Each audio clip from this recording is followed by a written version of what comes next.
Alright, this is a comic called Mortigan Goth, Immortalis. Nobody has really read this, but they should. It is a surprise little gem hidden away among a dumb, failed Marvel imprint. It's only 4 issues. Read it and then come back and watch my video on it, maybe. Now that you have done that, it's good, innit? This is a new character they introduced in this story, and you may have heard me discuss them and this series before in my reviews of a Wolfman torture porn series, which 18 years after this finally brought this forgotten about character back and handled them in a manner that was so faithful and reverential to his original story here.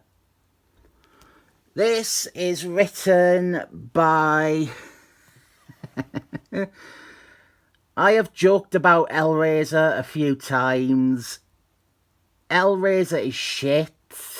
Can we all agree? Hellraiser is rubbish. But this is written by... this is real. This might be the best thing I have ever had to say in these videos.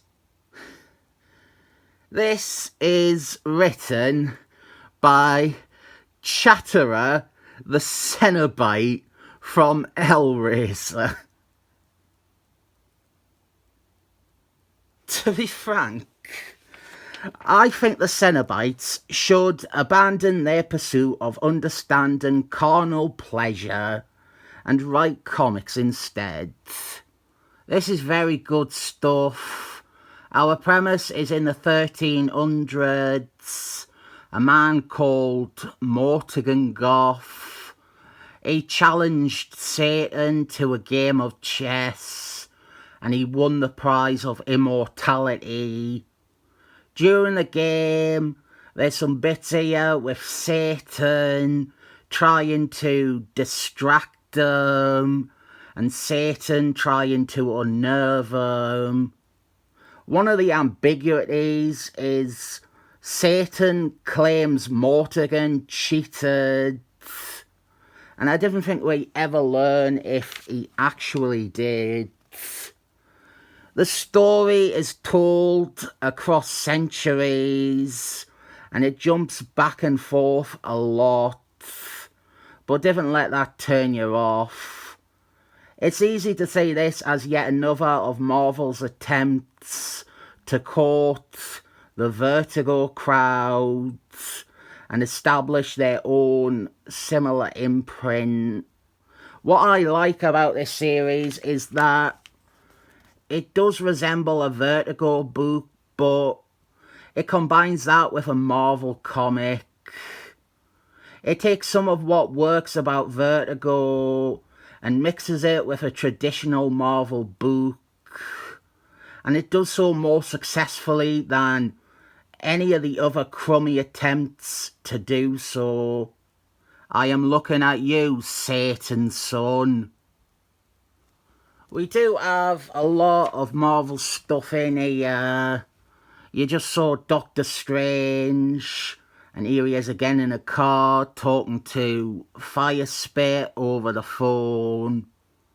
I never read any of the other titles from this imprint. They didn't seem to be set in the Marvel Universe the way this is. But there is no argument at all to be made that this miniseries here isn't canon. Doctor Strange, he gets attacked by a Dracula, and our core story, or our superhero story at least, is Mortigan Goth, Doctor Strange, and Firespit versus Draculas. There is a lot more to it, and we get just generally great writing of these two already established characters, and an interesting new character to go with them. And I have been waiting to get to this page specifically to discuss this topic. One thing I have been thinking about lately is decompression.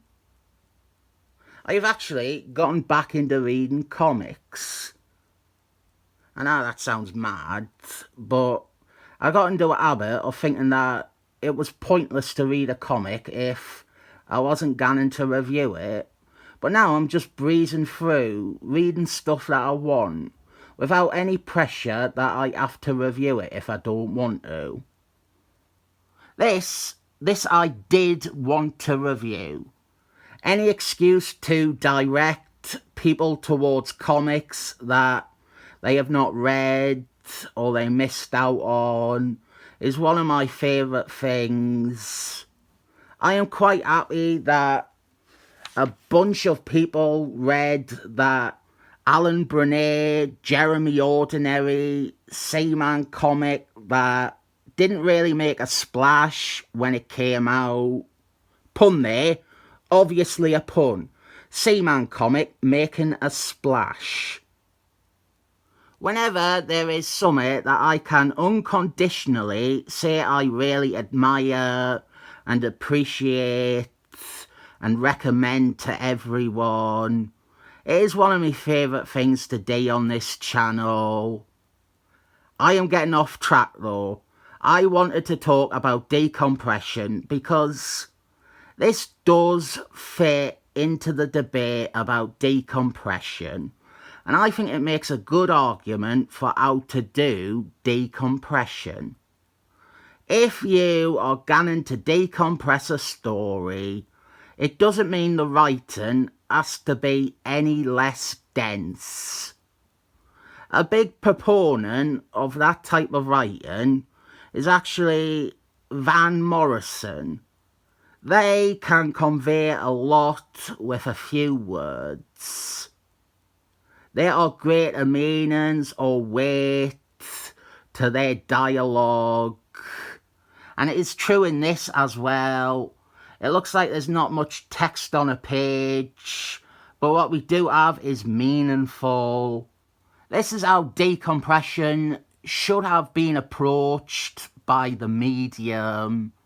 But instead, we got grifters and lazy wank rags like Michael Bryan Benson, who can say so little in 6 issues of poor Buffy speak, while a single page of Mortigan Goth Immortalis has more to analyse than every comic Benson has ever written. When it comes to this writer, he wrote another comic for Marvel, the Marvel UK title Warheads, which I haven't read, and I only found out he wrote last night, and now I am for the first time ever keen to read Warheads. I didn't think I have done a great job of setting up Mortigan Goth's character for you. Part of that is because I didn't want to spoil some stuff about his sister, but one thing is that he sought immortality to survive the Black Plague, and over the years of his long life, he has had further encounters with Satan, who has never been happy about losing that chess game to him.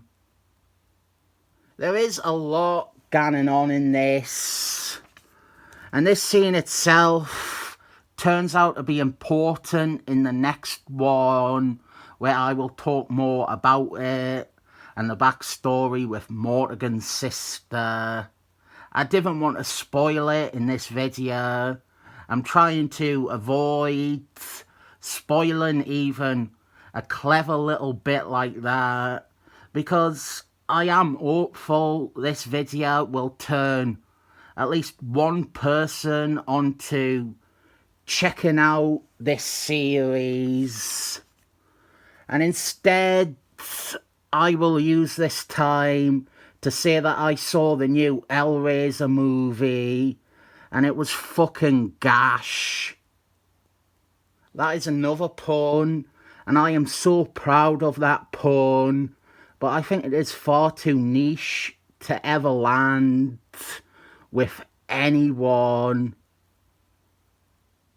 I will explain it now. We are all familiar with the word gash. A wound, a cut, etc. We all know that meaning, but over in the United Kingdom, gash has two other meanings. It can be used to refer to a vagina, and mostly only cretins use it that way seriously. It is something Count Dankula would say. He would call a woman a prime bit of gash. The other meaning, which is what I am making reference to, and this is a North East England thing. It may actually be specific to just Durham even. Gash means rubbish or bad. That is the definition of the word as I am using it. I think the new Hellraiser movie is gash. Now, I need to explain how it is a pun. Trust me, it is worth it. This is a tremendous pun. In Hellraiser, I think it is only in the books as well. In Hellraiser, the Cenobites, they are originally, and I think this is before they were even called Cenobites maybe, they were originally identified as being members of the Church of Gash. So, the new Hellraiser movie is gash. It is a great pun. It lands with no one without explanation.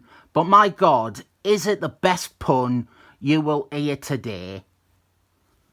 Trans Pinhead was the best thing about the new one. I recommend this series over any of the Hellraiser films. It is much better than all of them. Even the one where Henry Cavill gets a blowy.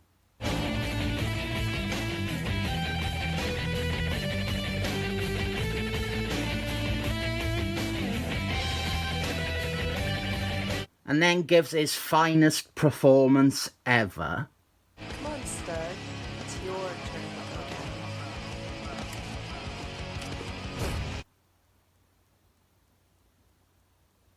Oh, I give Mortigan Goth, Immortalis, a 7 thumbs up.